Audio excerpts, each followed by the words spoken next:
Pentagon just asked Japan and Australia to clarify their wartime role if China moves on Taiwan, and Israel's strikes on Iran have triggered a call for nuclear talks, but only if no more attacks happen.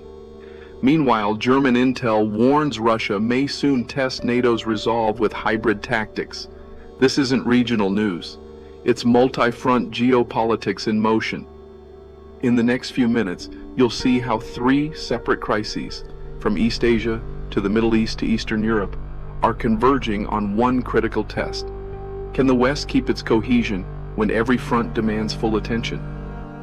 The Pentagon's sudden push for clarity from Japan and Australia on Taiwan defense obligations shocked many, but for those paying close attention, it was only a matter of time.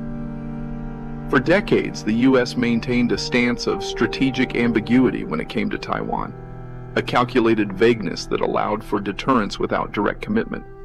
But ambiguity doesn't hold when the chessboard starts to shake. Japan, bound by a post-war constitution that limits military engagement strictly to self-defense, has always walked a tightrope.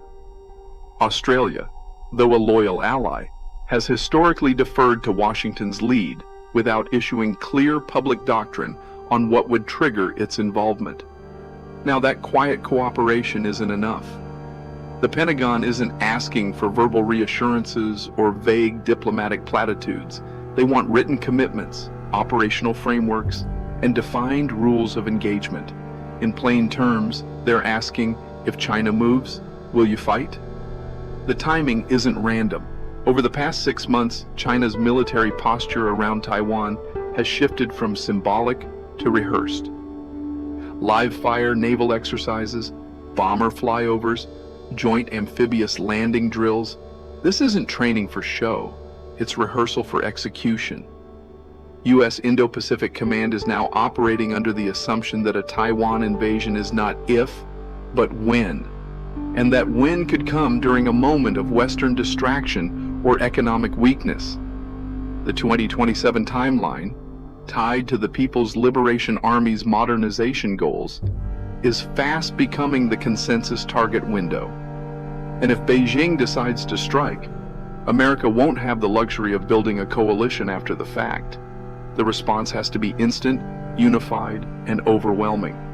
That only happens if Japan and Australia are already locked in and ready. What's at stake is more than Taiwan. If either Japan or Australia hesitate, if they waver even briefly, Beijing may interpret it as a green light. A fractured Allied front means China could split focus, seize ground, and force a negotiated ceasefire before the West can fully mobilize. This isn't hypothetical. Japan hosts key U.S. air bases, naval hubs, and logistical infrastructure that would be essential in any Pacific war. Australia provides critical intelligence coordination, fuel reserves, and strategic geography for long-range operations. Without their active participation, U.S. response time slows, regional coordination suffers, and deterrence fails. So when the Pentagon makes that call and asks for ink on paper, it's not about politics, it's about making sure the first 72 hours of a war don't become the last. This brings up a key strategic dilemma deep inside Washington's war rooms and briefing halls, one that's no longer theoretical but playing out in real time. Should the United States double down on pushing Europe and Pacific allies simultaneously, or is it time to prioritize, consolidate, and focus resources on one region at a time? It's a classic two-front tension with 21st century consequences. On one side are defense hawks like former Undersecretary Elbridge Colby, who argue that China isn't just the pacing threat, it's the pacing crisis.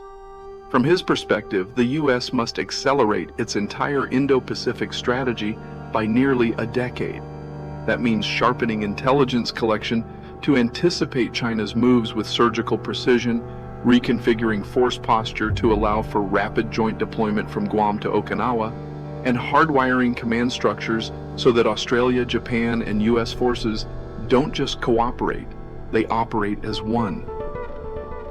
Colby and those in his camp believe that the longer America tries to balance both theaters, the more it risks failing in both. In this view, Europe is important, but China is decisive. They argue that without a dominant presence in the Pacific, the US-led world order crumbles, and a new multipolar reality, shaped by Beijing and Moscow, will emerge by default. But this aggressive pivot faces stiff resistance, not just from cautious voices in the Pentagon, but from lawmakers on Capitol Hill and diplomatic allies across NATO. Their concern isn't just about perception, it's about capability. If Washington pivots too sharply to the Pacific, Europe could be left exposed. Ukraine's resistance has been sustained in large part due to consistent US military and economic aid. Pull that too fast, and you not only risk a collapse on the Eastern Front, you signal to allies everywhere that American commitment has an expiration date. This isn't an academic debate. This is a live, classified, high-stakes argument shaping where troops get stationed, where dollars get spent, and how deterrence is defined in the modern era. Strategic crossroads like this define empires, whether they rise, recalibrate, or overextend and break. In a world where Russia tightens its grip in the West and China builds momentum in the East, every misstep in prioritization can have irreversible consequences. And that's what makes this moment so critical, not just for defense planners, but for the future shape of global stability. Meanwhile, on the other side of the world, tensions flared with new urgency as Israel executed a calculated and high-impact series of strikes on Iran's Natanz and Fordow nuclear facilities, two sites that have long been the nerve centers of Iran's uranium enrichment program. In a move coordinated closely, though unofficially, with U.S. regional operations, American forces reportedly launched salvos near Isfahan just days prior. The strikes were precise, aimed not only at disrupting the enrichment cycle, but at sending a message. Nuclear latency is no longer tolerated. Iran confirmed structural damage and equipment losses, but carefully downplayed the scale, acknowledging setbacks without admitting any loss of nuclear material. And that nuance matters. Because here's the brutal truth often buried in headlines.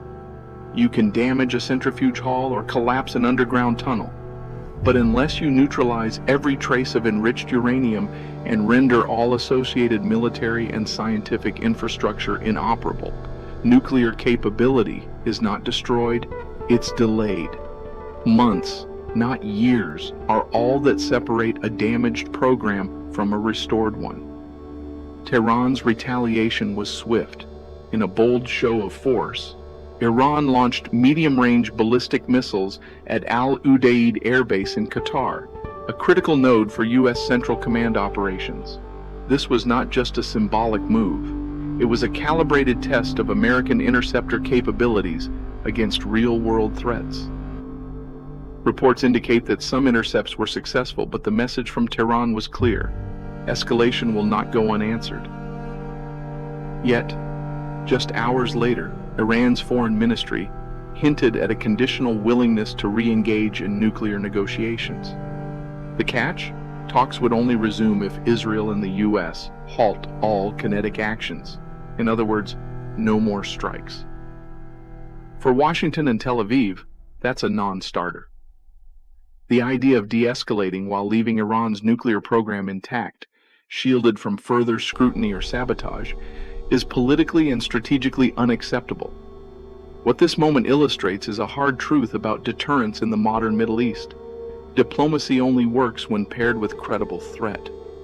Tehran is maneuvering between victimhood and brinkmanship, trying to salvage leverage while warning against further action. But both the US and Israel know that delay equals risk. Every day Iran's nuclear infrastructure is allowed to rebuild is a day closer to a breakout scenario. And as regional actors like Saudi Arabia and Turkey watch closely, the real danger isn't just what Iran does next, it's what nuclear ambiguity triggers in an already fragile region where red lines are constantly being tested. This standoff is a textbook example of modern deterrence dynamics, where every action is designed not just to respond, but to shape future decisions. Iran's message is unmistakable.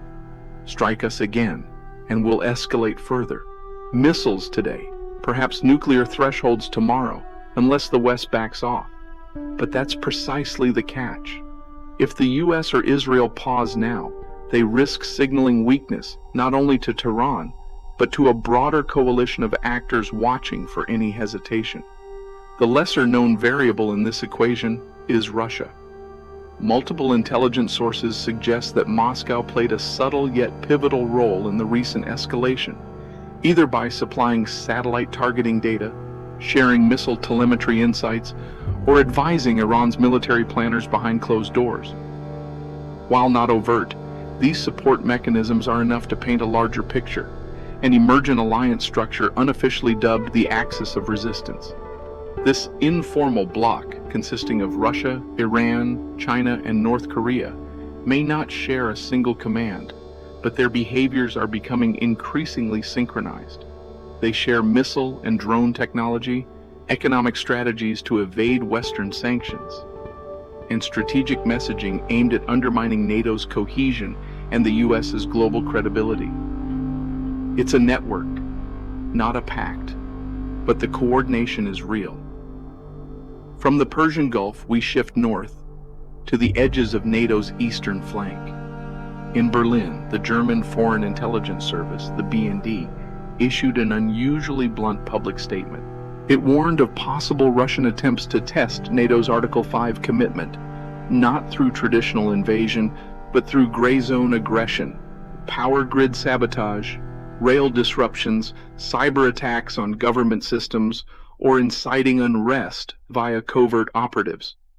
The goal would be to trigger just enough confusion and hesitation to make NATO's political mechanisms wobble.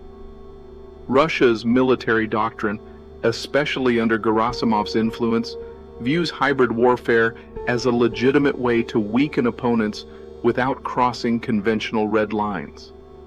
The idea isn't to crush NATO militarily, but to paralyze it politically. If NATO hesitates even once, the entire deterrence framework begins to erode. And Moscow knows that. Already forces in Lithuania and Poland have shifted posture. AWACS radar planes are circling near Kaliningrad, and Romania has doubled its NATO coordination briefings. These are not drills. These are quiet moves in preparation for a test Russia may already be staging. What binds these events together is simultaneity. We're not facing isolated crises, but a converging triangle of geopolitical flashpoints: Taiwan, Iran, and Eastern Europe. Each one demands attention, planning, and readiness. But together, they become a stress test for Western capacity. Think of it as a pressure cooker with 3 burners turned to high. If one explodes, the others accelerate. And that's exactly the strategy adversaries are banking on, not brute military victories, but creating a tempo of crisis the West can't sustain.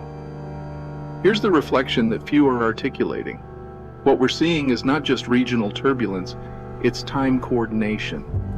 China doesn't test its navy randomly.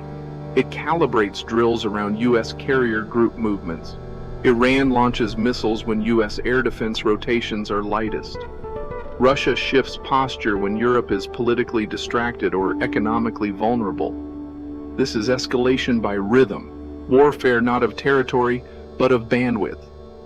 If Western leadership continues treating these as siloed threats, Asia on Tuesday, the Middle East on Thursday, they'll fail to see when threads become a net.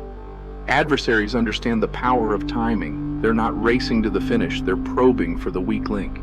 And the deeper truth is this: in modern conflict, perception is momentum. Once it appears the West is stretched too thin or politically fractured, the window opens. That's when real decisions get made, not just in capitals like Moscow or Beijing, but in places like Vilnius, Taipei, and Doha.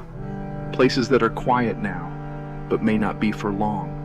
This isn't a future risk, it's a present reality. Few decisions are local anymore. If you made it all the way here, you're not just scrolling, you're tracking today's battlegrounds of global power. Subscribe to Safety Zone. Don't let headlines frame your worldview. Follow the real strategy in motion.